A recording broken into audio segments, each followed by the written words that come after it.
Something enormous is moving just beneath the surface, and by the time anything sees it coming, it's already too late. It's the length of a school bus. It weighs over a metric ton. No legs, no venom, just enough raw mass to make both irrelevant. For over a decade, it held an unbeaten record as the largest snake ever confirmed to exist. Then scientists dug up something that may have already taken its crown. This is Titanoboa, and the rival that almost dethroned it. In 2009, at the Cerrejón coal mine in northeastern Colombia, scientists pulled around 30 fossil vertebrae out of a sweltering Paleocene swamp. From those bones alone, researchers reconstructed something that still sounds fabricated. A snake up to 13 meters long, roughly 42 to 47 feet, weighing in at over a metric ton. Longer than a school bus, 3 times the length of the biggest anaconda alive today. For over a decade after its discovery, nothing else on record came close. Here's the part that makes this stranger. Nobody ever found a complete Titanoboa. Not one full skeleton anywhere. What paleontologists actually had was a box of scattered vertebrae, disconnected, out of order, with no obvious clue to how long the animal behind them really was. So they turned it into a puzzle. Every vertebra has a shape, joints, ridges, knobs that shift slightly depending on where it sits along the spine.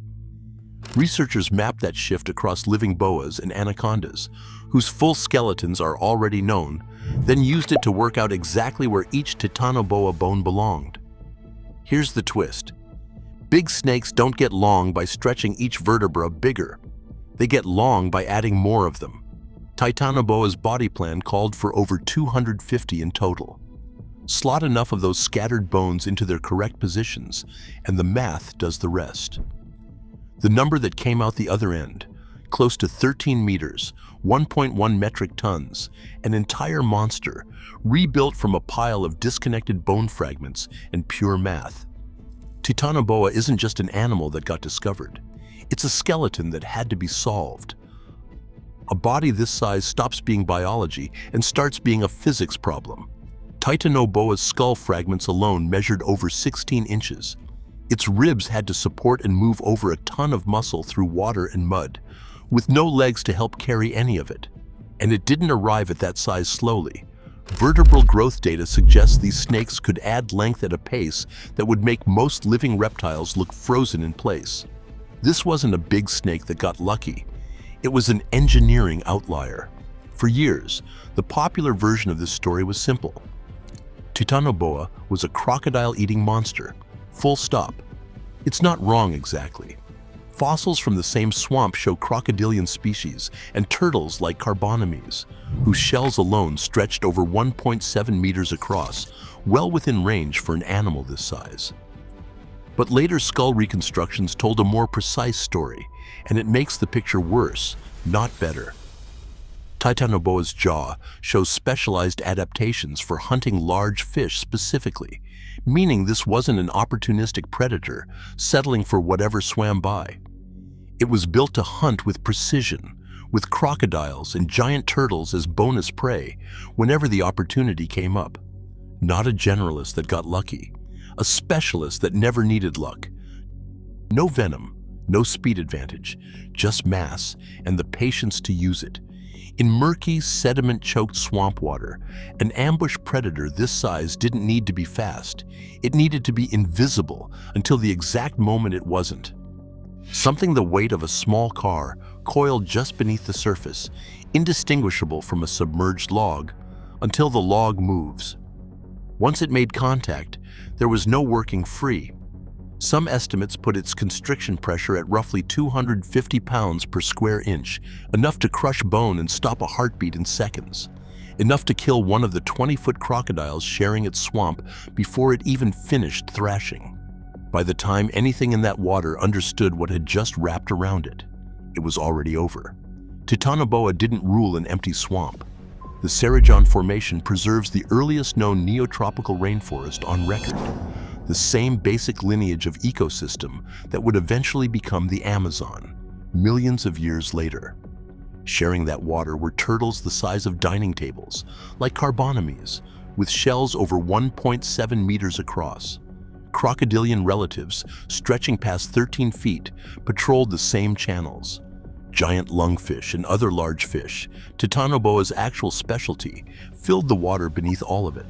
Fossilized leaves, pollen, and insects preserved in the same rock layers show a genuinely lush, humid, plant-dense environment, not the cracked, dry wasteland prehistoric swamps sometimes get portrayed as. This wasn't a barren monster movie set. It was a fully functioning rainforest ecosystem, running the same basic blueprint as the Amazon today, just cranked to a temperature nothing alive now could survive, with a single predator at the top 3 times larger than anything currently patrolling a river on Earth. Snakes are cold-blooded. Their maximum size is capped by how hot their environment runs. So when researchers look at an animal the size of Titanoboa and ask how hot the world had to be to make it possible, the number comes back. Brutal. An estimated mean annual temperature of 30 to 34 degrees Celsius in Paleocene Colombia, hotter on average than almost anywhere on Earth today. Titanoboa isn't just a giant predator, it's physical proof, coiled in fossil form, of exactly how extreme this planet used to run. For over a decade, that record stood completely unchallenged. Nothing else on Earth, alive or extinct, came close to Titanoboa's scale. Then, in 2024, researchers revisited fossils originally dug up back in 2005 in a coal mine in Gujarat, India. What they found forced scientists to reconsider Titanoboa's crown, a previously unrecognized species named Vasuki indicus, estimated at up to 49 feet long, potentially longer than Titanoboa itself. For the first time since 2009, Titanoboa wasn't alone at the top, and for a moment, it looked like the record had actually fallen. Vasuki lived about 13 million years after Titanoboa, in what's now India, and belonged to an entirely different snake family, one more closely related to modern boas than to anything that ever lived in South America. Based on the fossils recovered so far, its body plan appears to have reached comparable or greater length through a completely different build than Titanoboa's, proof that evolution found more than one way to build something this extreme. Here's the catch that keeps Titanoboa's title alive. Remember how Titanoboa's entire size was rebuilt, bone by bone, from a scattered pile of vertebrae mapped against living snakes? Vasuki doesn't have that. Without anywhere near as complete a fossil set, researchers can't run the same precise math on it yet. Vasuki might be longer. Nobody can yet prove it's heavier. The leading theory for Titanoboa's extinction is almost a mirror image of how it got so big in the first place. As the Paleocene ended and the climate gradually cooled, the heat that built a 1-ton snake stopped being available, and the rainforest that sustained it began breaking apart along with it. No one has confirmed the exact mechanism, but a cold-blooded giant in a cooling world, losing the exact conditions its size depended on, is a combination nothing survives forever. Vasuki, millions of years later, appears to have vanished for the same underlying reason. The hot world that could carry an animal like this eventually always ends. Titanoboa didn't need to be a movie monster to be the most extreme predator its era ever produced. It just needed a hot enough planet, and 60 million years of time nobody was watching. Its record stood completely unrivaled from 2009 all the way to 2024. Then, the ground gave up one more secret, on the other side of the world, and the record may already have changed hands. One thing hasn't. Length is one number.